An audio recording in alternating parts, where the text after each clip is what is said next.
countdown, no fancy wait time, no any type of screen letting you know the weather's kind of nuts, but it is cold out there. But I know a lot of you have been wondering why the air quality has been so bad. Well, the reason we didn't do a countdown is because we got someone that's freezing out in the cold. And we actually got down to the bottom of this because, I had a hypothesis that essentially the air quality is so bad because there's been snow that it's been covering the sensor, and that seems to be partially correct. And so let's bring on our own meteorologist Peyton Langford here with some more information. Peyton, you're freezing cold. You're out at the air sensor at the Springdale Airport. A lot of people have been wondering about this, Peyton. What is going on with the air quality? So I got tipped off on a few viewer comments on some social media. You are at the sensor. We wanted to check this out. And so tell us what you're seeing right now. Yeah, so we figured, first we looked at prescribed burns, obviously nothing. But yeah, so we figured it was some sensor malfunction, and snowpack can definitely affect that. So what I at least suspect, or what I came to conclusion while being out here, is that you have the sensor. Let me back up a little bit. This is the whole shebang, all the observations, and probably a lot of stuff in there. But you come to the air sampler, which is right here, and on the side is where it actually takes the air in, and it's sitting on this table. And there's a lot of snow here, and you can see the vent taking in the air sample. So it's taking in a lot of that snow. And now what we learned is that it doesn't differentiate between dust or, pollutants in the air between water vapor and ice and all that. So it doesn't necessarily know what it is. It just tells you that something's there. So that's why we figured there was a snowpack affecting the air quality. That's right. So we've got the interactive map. This is what it showed earlier, okay, Peyton? And thanks to your fancy doing, I'm going to refresh this page, and you guys are going to see a lot better air quality here. So you actually fixed the air quality here. Thanks, Peyton. How many meteorologists can say that? Watch this. We're going to do a little refresh. We're going to zoom in. And you're going to see a whole different story here in the Springdale area. So we're going to go to monitors, and there it is now, much better, 39, which is a lot clearer for the air quality. So there you go. Don't have to worry about, for those that have breathing problems, breathing sensitivity, Peyton Langford to the rescue here to clear out the sensor. So you just kind of blew it out, and it makes sense because there was wind-driven snow. It was sideways snow. It wasn't quite blizzard conditions, but definitely some issues there with that wind. And like you said, the air sensor uses a laser.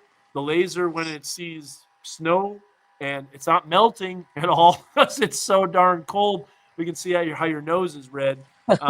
Essentially, that sensor is thinking those particulates in the atmosphere is really bad air quality. And so there you go. Maybe blow it out, clean it out a little bit more, and that's not a bad thing to do. So yeah, there's definitely some still in there, but yeah, there's quite a bit of snow around the place. So there you go. Go ahead and give your best huff and puff and blow that snow out. Yeah. There you go. Clear it all out of there. And there you go. Better air quality. So that confirms our suspicion. We thought that might be the case. And now we don't have to answer any more questions. Then people won't get those alerts. I guess a lot of people get those alerts on the air quality. That's good. Yeah. Especially on like weather apps. Richard, I guess he hasn't watched any of this, but the air quality is not bad for your health right now. The only thing that's bad for your health is how cold it is. If you step out the door. Yeah. Peyton is braving the elements. And I'm going to walk back to my car and get in my car. Yep. That's a good idea. There is one more sentence before you go, real quick. Underneath vent, it still had some snow on it. Go ahead and clean that off, too. Yeah, I'll go back and do that. I can't feel my fingers. I don't see many comments, and I think the reason for that is people are watching the Razorback game. And the Razorback game, Razorbacks pulled it out at the very end for that Razorback basketball game. One by one. Unfortunately. Literally a buzzer beater almost.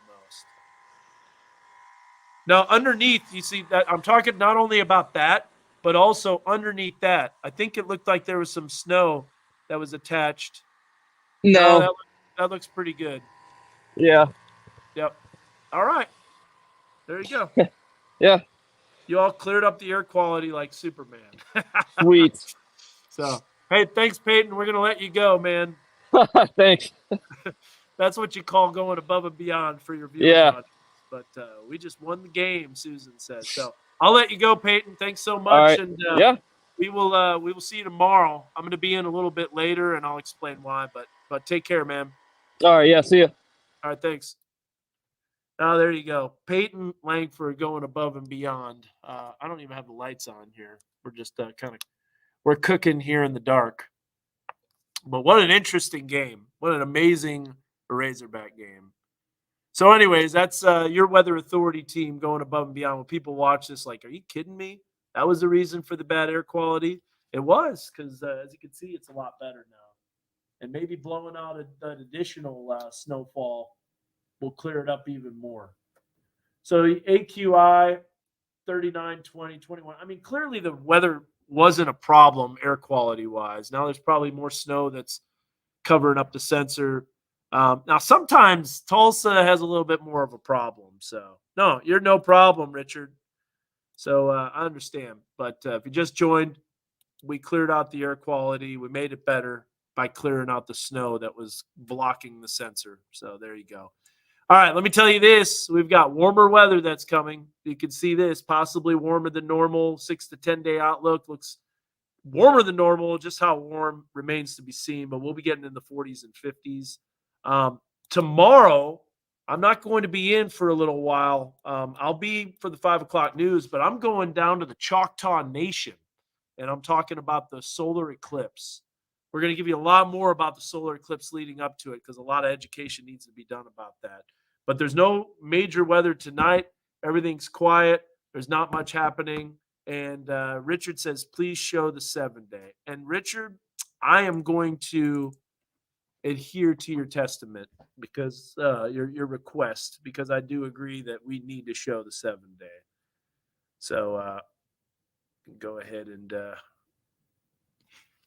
here's a look at the 7-day forecast for the first 5 days. A little tricky tomorrow. It's going to be a little cold. It will get above freezing. However, it's going to be cold with the winds. So get ready for that wind chill to be a little bit of a factor. Later on in the week, we've got 41 on Thursday, so we're going to warm up a little more. Maybe upper 30s for some locations. Then we've got morning lows around 9 on Friday. And then Saturday, well, it's still going to be pretty cold, below freezing. Now, there could be a little bit of a dose of some flurries. I don't know about accumulation, but flurries on Thursday. The reason for that is we got this little weak system swinging in. Here's a look at the snowfall accumulation map with the different models. They're all showing very little because this system organizes to the east of us. There's the European, there's the GFS, and there's the NAM. They're all showing very, very little. Even the HRRR is showing very little, but we do have a lot of precipitation coming. And Paula says, got our eclipse glasses last week. That's right, getting ready for the eclipse. That's awesome. Here's a look at the 1 to 2 inch totals that we could be seeing. That's because we got multiple rounds of rain coming our way. Now, there is one thing that we have to watch, and then we'll show more of the 7-day, Richard. But Monday morning, the temperatures could be just cold enough for a little bit of sleet and freezing rain in the low levels of the profile of the atmosphere. So here's a look at what we've got right there coming through. And there's a look at the system Monday morning into the afternoon. And then you see Tuesday morning, more precipitation moves in. And then on Thursday, more precipitation. So there you go. 1 to 2 inches looking most likely as that weather system becomes rather active with southwest flow. Southwest flow means some warmer weather coming our way. Okay. So here's a look at the 7-day forecast. 28 Saturday, 35 on Sunday. Here's the rest of the 7-day as we take off the camera off the screen. There's that warmer weather, but again, maybe some freezing rain potential in the morning hours on Monday, upper 20s, lower 30s. And then Tuesday, we have mid 30s for morning low. So we will be above freezing. Very active pattern is ahead, and a lot of rain coming our way, perhaps some thunderstorm activity. Severe weather is still a ways out, but it's always a possibility when you have a dramatic warming. So we'll see how that pans out. Here is your River Valley forecast, a dash of Arctic air as well. Let me see something here. 37. I'm looking at this. Yeah. So there's your Northwest Arkansas forecast. Not much change in the River Valley temperatures. Still below freezing Friday, Saturday, right about freezing. And then there's that little bit of freezing rain that could be in higher elevations. Think of Kavanaugh Hill, some of the higher elevations that will be a little below freezing before it starts warming up. It's one of those typical systems that move through Monday and Tuesday. So there you go. There's a 7-day forecast. Dan, I have a question for you on the weekends. I noticed there's no updated videos on the weather videos like you do the daily forecast. So we do update them. I don't update them because I'm off. So I'm not going to be updating the weather 24/7. Got to have some time off. Now, granted, when we had this big storm coming in, I did a Facebook Live with the system coming in on Saturday with Josh. I'll let you know if something that you need to know about is coming in. But Zach Gilday is updating the forecast, as well as Josh Rugger and Peyton. If he's working weekends, he'll do that. But typically, Zach updates the forecast. So that does happen. We do that. Hey, thank you, Vance. Clearing the air, literally, in the Northwest Arkansas area. Just joining, we fixed the air quality. You're like, what? How do you fix the air quality? How do you change that? Well, we cleaned out the sensors, so we knew that was going to be an issue. And here's a look at the Tulsa area, bad air quality. But then you look at us, and it's right here. The reason it went up so much is because snow was blocking out the sensor. No, they do updates. You might not follow them, Richard. So you got to follow them. Follow Zach Gilday. And they do updates. I know they do because I see them. Man, they do a good job. So they don't update on my page. Josh updates on my page, which is nice, so I can cover the mornings, so I don't have to be working 24/7. But weather never sleeps, and neither do I. So that sums it up. Again, Choctaw Nation. I'm going there tomorrow in Poto, Oklahoma, and talking about the eclipse. I'll be telling you a lot more about the eclipse that's coming up April 8th. How are we going to be cloudy? That remains to be seen. I hope not. And that's about it, guys. So, oh no, that game. Oh, damn, that game. What game? Are you a Texas A&M fan? Oh, man. Am I and Josh Rugger coming to judge the barbecue this October? State championship in Bella Vista.